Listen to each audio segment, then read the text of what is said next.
আপোনালোকে কয় ধাৰ কিয় ল'লে? আৰে বাবা, ল'ব পৰা কেপাচিটি আছে কাৰণে লৈছোঁ, তোমাৰতো নাই, মোৰ আছে। কাৰো মূৰত কাৰো লোন নাই। অখিল গগৈ চিন্তা কৰিব নালাগে, কোনো দিনে বেংকৰ পৰা কোৰ নটিচ নাই। অদ্ভুত কথা কিছুমান লৈ তৰ্ক বিতৰ্ক কৰি থাকি লাভ নাই। Article 290, the executive power of the union extend to the borrowing upon the security of the consolidated fund of India within such limit. এই ধৰণে if any as may time to fix by parliament by law and to giving such guarantee it may be fixed. অৰ্থাৎ 292 or 293 Article 293 to enable state government India to make loans to any state so long ইয়াত গোটেইখিনি এটা scheme আছে যে ভাৰত চৰকাৰৰ অনুমতি নোহোৱাকৈ অসম চৰকাৰে, কৰ্ণাটক চৰকাৰে, মধ্যপ্ৰদেশ চৰকাৰে এটকাও লোন ল'ব নোৱাৰে। ইয়াত কনষ্টিটিউশ্যনত লিখা আছে, this is a scheme of the constitution of India. আমি কিমান লোন ল'ব পাৰোঁ এটা বছৰত কোনে নিৰ্ধাৰণ কৰি দিয়ে? এইটো নিৰ্ধাৰণ কৰি দিয়ে ভাৰত চৰকাৰে under power vested in by article 292 and 293. ভাৰত চৰকাৰে কি সিদ্ধান্ত ললে যে আমি ষ্টেটক এজ অফ নাও প্ৰত্যেক বছৰে বদলি থাকে। ভাৰত চৰকাৰে এটা সিদ্ধান্ত ললে যে আমি এখন ষ্টেটক জিডিপিৰ ইমান পাৰ্চেণ্ট আমি লোন ল'ব দিম, কেপ, যে ইমান পাৰ্চেণ্টেজকৈ ওপৰত তেওঁলোকে লোন ল'ব নোৱাৰে। অসমৰ ক্ষেত্ৰত কি কৰিলে? অসমৰ ক্ষেত্ৰত তেওঁলোকে ক'লে যে ডেট জিডিপি ৰেচিঅ' আমাৰ লোন যিমান হ'ব আৰু জিডিপি যিমান হ'ব তাৰ 32%হে আমি লোন ল'ব পাৰিম। এটা কণ্ডিশ্যন যে 32% of the GDP can be the total loan, total outstanding loan, এই বছৰৰ নহয়, সমগ্ৰ লোন মোৰ যিমান টকা আছে ইট কেনট এক্সিড 32%। অৰুণাচলক 45% দিলে, কাৰোবাক 50% দিলে, কাৰোবাক 60% দিলে, যি ধৰণে নহওক কিয় প্ৰত্যেকখন ষ্টেটক তেওঁলোকে ফিক্স কৰি দিলে যে you can take this much percentage of the loan. That is number 1 condition. Number 2 condition তেওঁলোকে কৰি দিলে যে প্ৰত্যেক বছৰ জিডিপিৰ ইমান পাৰ্চেণ্ট তোমালোকে লোন ল'ব পাৰিবা, 3%। প্ৰত্যেক বৰ্তমান কোভিডৰ সময়ত 5% দিছিলে বিভিন্ন স্কিমত, আজিৰ দিনত তেওঁলোকে জিডিপিৰ 3% আমাক লোন ল'ব দিয়ে। আৰু কোনে নটিফাই কৰে? ভাৰত চৰকাৰে বাই অফিচিয়েল গেজেট নটিফাই কৰে যে এই বছৰ আমি কিমান লোন ল'ব পাৰোঁ। যিটো ইয়াত পেপাৰে পত্ৰই লিখে যে CMA গ'ল বেংকৰ পৰা লোন লৈ আহিলে, এইটো নহয়। লোন কিমান ল'ব পাৰোঁ that is fixed by government of India. এতিয়া এই বছৰ আমি যদি চাব যাওঁ যে আমাৰ ৰাজ্যখনৰ জিডিপি কিমান, যদি আমি জিডিপি কিমান বুলি গম পাওঁ তেতিয়াহ'লে আমি কিমান টকা লোন ল'ব পাৰোঁ এই কথাটো আমাৰ ফটক কৰি কেলকুলেটৰতে ওলাই যায়। এতিয়া এই বছৰ আমাৰ যিটো জিডিপি, আপোনালোকে এতিয়া জিডিপিৰ ওপৰত অখিল গগৈ ডাঙৰীয়াই কিবা এটা কৈ আছিলে, মই পুৰা শুনা নাপালোঁ।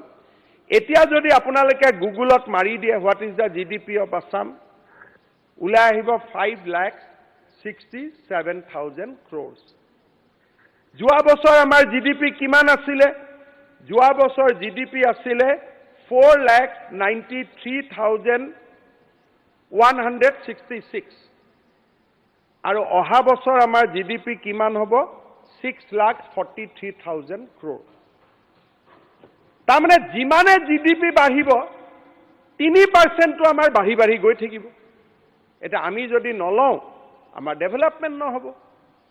ভাৰত চৰকাৰে কৈ আছে তোমাক আমি লোন ল'ব দিছোঁ 3%, আমি যদি লোন নলওঁ আমাৰ ডেভেলপমেণ্ট নহ'ব। চ' হোৱাট ইজ দ্য অপশ্যন? আজি আমি আমাৰ অসমত আমি সুন্দৰভাৱে আমাৰ বিত্তীয় পৰিচালনা হৈ আছে। 2006 পৰা 2015 চনলৈকে 14 চনলৈকে কংগ্ৰেছ দলে যিমান লোন লৈছিল, কোনোবা বছৰ 1100, কোনোবা বছৰ 1500, কোনোবা বছৰ 2400, কোনোবা বছৰ 2700, কোনোবা বছৰ 2500, কোনোবা বছৰ 3000, 13, 14, 4000 আমি গোটেই ঘূৰাই দিম। কংগ্ৰেছৰ দিনলৈকে অসমে যিমান লোন লৈছিল, উই return single paisa, every paisa we have returned. কাৰণ আমাৰ কেপাচিটি বাঢ়ি আছে। এই বছৰ আমি যিমান আমাক লোন ল'ব দিছে, সেই যদি আমি হিচাপটো চাব যাওঁ, ভাৰত চৰকাৰে নটিফাই কৰে যে আমাক 5,67,000 crore 3% আমাক লোন ল'বৰ কাৰণে তেখেতসকলে আমাক এলাউ কৰিছে। আৰু সেইটোৰ লগত আৰু কেইটামান স্কিম লোন ল'ব এলাউ কৰে, যে পাৱাৰ ৰিফৰ্ম হলে আমি পেনশন ফাণ্ডত কিমান টকা জমা দিছো, এই গোটেইবিলাক ঠিক কৰি তেওঁলোকে আমাক এটা কিটি বনাই দিয়ে যে আপোনালোকে ইমান টকা লোন ল'ব পাৰে। এটা আমি লোন ল'ম নে নল'ম সেইটো টকা? যদি ভাৰত চৰকাৰে কৈছে তুমি ল'ব পাৰা, তোমাৰ এইটো কেপাচিটি আছে, ইউ কেন টেক ইট, আমি ল'মো, আমি ঘূৰাই দিম। ইয়াততো কোনো লাজ কৰিবলগীয়া কথা একো নাই। এতিয়া আপোনালোকে চাওক, যদি লাজ মই কৰিলোহেঁতেন যদি লোনটো অকল অসমে ল'লেহেঁতেন। 2022-23 পাঞ্জাবে কিমান আউটষ্টেণ্ডিং ডিউজ পাঞ্জাবৰ? 2,97,000 crores। আজি কেৰালাৰ চিফ মিনিষ্টাৰে সুপ্ৰিম কোৰ্টত গৈছে যে তেওঁক লোন ল'ব খুলি দিব লাগে, ভাৰত চৰকাৰৰ কথা আহিবই নালাগে। তাত পিনাৰী বিজয়নে মোক চিঠি লিখিছে যে লোন যিমান ইচ্ছা ষ্টেটক সিমান ল'ব এলাউ কৰিব লাগে। অহাকালি মই হাউচত চিঠিখন দি দিম। He wrote a letter to me যে আপুনিও সুপ্ৰিম কোৰ্টত মোক ছাপোৰ্ট কৰক, যে চেণ্ট্ৰেল গভৰ্ণমেণ্টে কণ্ট্ৰলে কৰিব নালাগে, আমি যিমান টকা ইচ্ছা সিমান টকা লোন ল'ব লাগে। আমিতো আণ্ডাৰ কণ্ট্ৰল আছো। কেৰালাৰ আজি লোন কিমান আছে? 3,78,000 কোটি টকা। আৰু তেওঁলোকৰ জিডিপিৰ কিমান % লোন আছে? তেওঁলোকৰ আজি জিডিপিৰ ৰেচিঅ'ত কেৰালাৰ লোন আছে 37.84%। তাৰমানে বছৰটোৰ জিডিপি তেওঁলোকৰ যিমান, তাতকৈ টোটেল আউটষ্টেণ্ডিং লোন তেওঁলোকৰ 37% আছে। অৰুণাচলৰ কিমান আছে? 50% আউটষ্টেণ্ডিং লোন আছে। যিমান উপাৰ্জন তাৰ আধাই তেওঁলোকৰ লোন।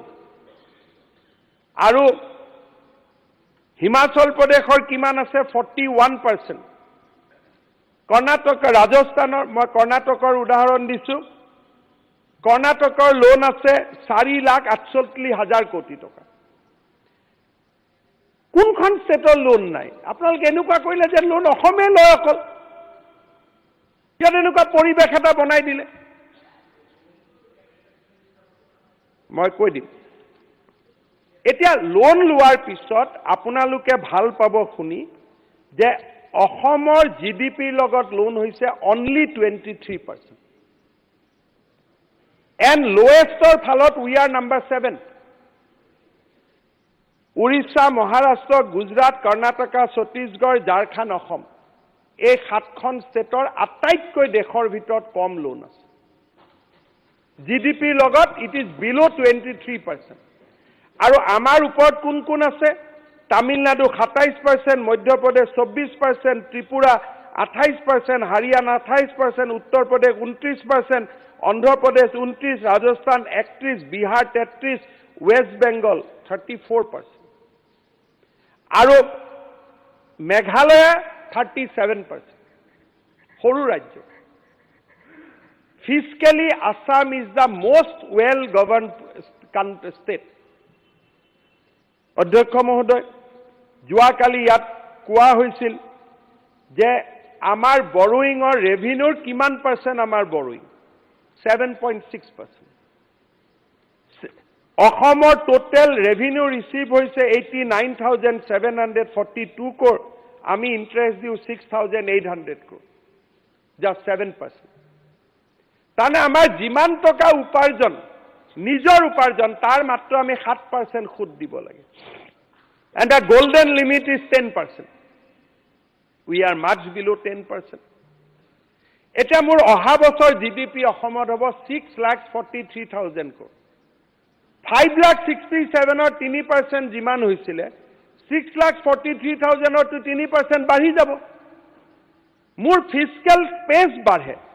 সেইটোতো ষ্টেটখনৰ কাৰণে গৌৰৱৰ কথা না, যে his fiscal space is increasing. আপোনালোকে কয় ধাৰ কিয় ল'লে? আৰে বাবা, ল'ব পৰা কেপাচিটি আছে কাৰণে লৈছোঁ, তোমাৰতো নাই, মোৰ আছে. মূৰে মূৰে কাৰো লোন নাই.